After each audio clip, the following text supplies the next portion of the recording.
This IDP Pros podcast segment is brought to you by the SGPN Fantasy Doc, Sebastian Fearon. Sebastian is an Army veteran, a doctor of physical therapy, and a strength and conditioning specialist, and he'll be helping us with injury information all season long on the IDP Pros podcast. You can follow him on Twitter at SGPN Football Doc, all one word.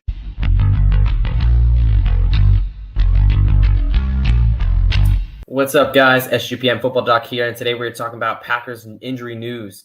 We're talking about former Michigan man turned Green Bay Packer defensive end, Rashan Gary. Gary's working his way back from an ACL tear he suffered in November 6th, specifically against the Detroit Lions. So your ACL, your anterior cruciate ligament, that's a major stabilizing ligament in your knee. Typically what happens when a player tears that is they have season-ending surgery to go ahead and repair that ligament, which is what Gary had right around Thanksgiving of last year.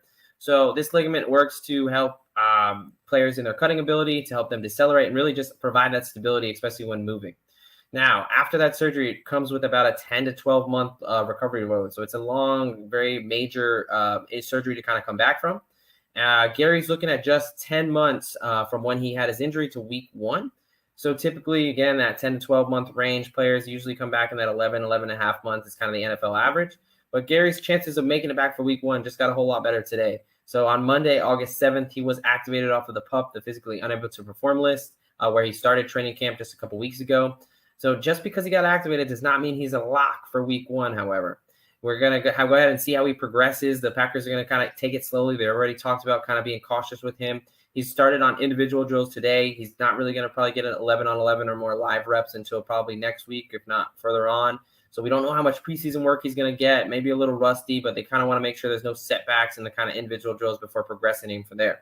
So definitely a situation to monitor. I would expect him back around week 3 or week 4, if not earlier. Again, it's going to depend on his progress. Now, what to expect? I would expect, a little bit of a dip in production. That's pretty common. We see 1 year after ACL tears. So, in 2021, he exploded with the 9.5 sacks. 2022, he was well on his way with 6 sacks in just 9 games. However, I don't know if we can expect him to have those high sack numbers this year. With Zadarius Smith leaving and just Preston Smith on the other side, there's going to be a lot of pressure put on Gary to be a productive player for that Packers defense. I think he will help to provide some pressure, but I don't know if he's going to be able to turn in so many of those pressures into sack like he has been the past 2 years. All right, guys, thanks for following, and follow for more.